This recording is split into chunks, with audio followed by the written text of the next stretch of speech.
Welcome back to Living Local. We're here at Niabi Zoo on Endangered Species Day. Now, this is a great opportunity for everyone to learn more about the importance of protecting the animals that are at the greatest risk of extinction and the daily actions we can take to help. I am joined by Laura Riggins as well as Tammy Schmidt there with Niabi Zoo. You guys, thank you so much for letting Living Local stop by. Of course. Thank you. Thanks for being here. Okay, so how will Niabi Zoo celebrate Endangered Species Day? Well, first of all, for us, we celebrate it every day. Whether they have a designation of endangered, vulnerable, near threatened, all of those things, we keep it top of mind when we're taking care of them. Here at the zoo, we're going to celebrate this weekend with all kinds of fun activities for the kids, educational opportunities for kids and adults, and hopefully make this a real spotlight this weekend.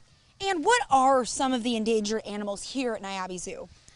So we have our buff-cheeked gibbons, which are right here behind us. Our red wolves are actually native to the U.S., the Amur leopard as well, among others. Tell me more about the buck-cheeked gibbons, because we have been having a blast watching them play and snack. Yes, so these guys live actually only in their mated pairs, so we have a male and a female, and these guys are really special and really fun because you can see the male and the female are different. They're different colors. That doesn't always happen with a lot of species. With these guys, when a baby is born, it's born the same color as mom, but when it's about 2 months old, it's going to turn black like dad, no matter if it's a boy or a girl. So that's kind of strange, but when they turn about 6 years old, that's when they reach maturity. They actually, if it's a female, it'll turn back to the buff color, and that's a signal that it's time for her to leave her family and go find a family of her own. That is so interesting. I have always been very attracted to the monkeys at zoos, and I think it is what Tammy and I were talking about. They're relatable. Just their mannerisms are most human-like. Yes. The mannerisms, I mean, a lot of people are just digging our new Wolf's Gwennon and Swamp Monkey because they're very expressive with their face. They can do all kinds of twitches and shrugs and tail flicks and have complete conversations without us ever seeing their lips move. It's amazing. We can identify, and we become very emotional with primates because we are primates ourselves. That is so true. Yeah. Now, what can you guys tell me about the Species Survival Plan? The Species Survival Plan is a group of professionals really around the country. NGOs, GOs that are out in the wilds and their wild habitats, zoo professionals, aquarium professionals. We've all gotten together. We've counted how many we think are in the wild. We have counted how many we think are in managed populations, and we try to figure out what is attributing to their endangerment or what their conservation status is.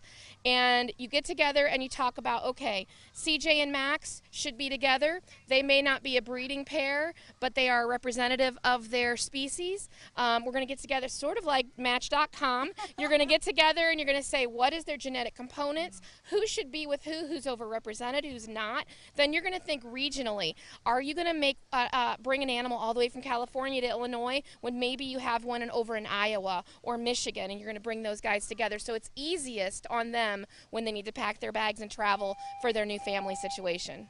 Now, you guys, why is it so important for guests to know more about endangered species? Well, when you see things, you care more. You can see these guys, they're fun, they're vocalizing, they're enjoying some enrichment out here, and you can, again, relate to that. And so when you're seeing it, you're going to care a whole lot more. You're going to want to participate, and you're going to want to know what you can actually do to help these guys, both here and in their natural environment. Right. We want everybody walking away crying, becoming conservation champions, stomping their feet on single-use plastic, saying, no, I'm not going to buy 5 of these because I like these. I'm going to get them in every color. We're thinking about what everyday decisions really impacts what these guys are, what's happening with them in Southeast Asia, in Russia, in South America, etc. So we want people sobbing when they go away, but also enjoying and feeling endeared to these guys. I love her enthusiasm.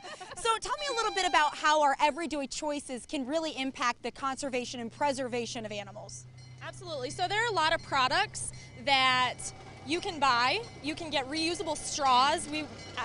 Straws are a huge thing for our oceans. So the products that you're purchasing make a big difference. These guys are threatened by habitat loss due to logging, due to new farming. So that's stuff that you want to really be conscious about when you're making purchases. You want to be conscientious and be responsible. Look into it. Just see what you're buying and make good choices. And Endangered Species Day is a great opportunity for people to come here and explore Niabi Zoo. So what kind of experiences and education can families expect when they visit? Well, I'm hopeful that they're going to read our signs for a few seconds. We don't put a lot on there because we don't want to bombard people, but read about where they're from, what they like to do, where they like to hang out, what other species that they're hanging out with. Our educators are going to be posted all throughout the zoo with some interactive activities to really hit home what some of the points we're trying to make. Really look at, like Laura said, what our purchasing dollar is doing. It is shouting to our vendors, it's shouting out to our manufacturers, it's shouting out to all of our financial partners. People want some reusable straws. They want a reusable bag. They don't want the plastic bags anymore. Some other countries are so much more advanced than we are in banning plastic bags. There's so many cute bags out there. We could totally reuse those bags. Thinking about not traveling so far to get your groceries. Now they have Amazon. I suppose you could have everything delivered. So thinking conscientiously, buying locally, thinking and growing locally, and kind of keeping our stuff in our community. When you even thinking about, we're all getting ready to plant our plants, think of pollinator-friendly plants. And then at the end of the growing season, leave, I can't think of the phrase there was a phrase for everything now, but at the end of your season, leave your garden. Just leave it, because all those little animals that need to burrow somewhere and overwinter or have an estivus or something like that need those stalks of old plants that have passed on from the season to burrow into that for the new spring to come. So there's so many things to think about in our own backyards and our own neighborhoods that we can do to make an impact on places all around the world. I never really knew that there was so much we could do every day to make an impact. That's wonderful. You guys, thank you so much for letting us be here. Thank you. Appreciate it. All right, if you would like some more information, you can visit niabizoo.com. More Living Local returns right after this break. Stay with us.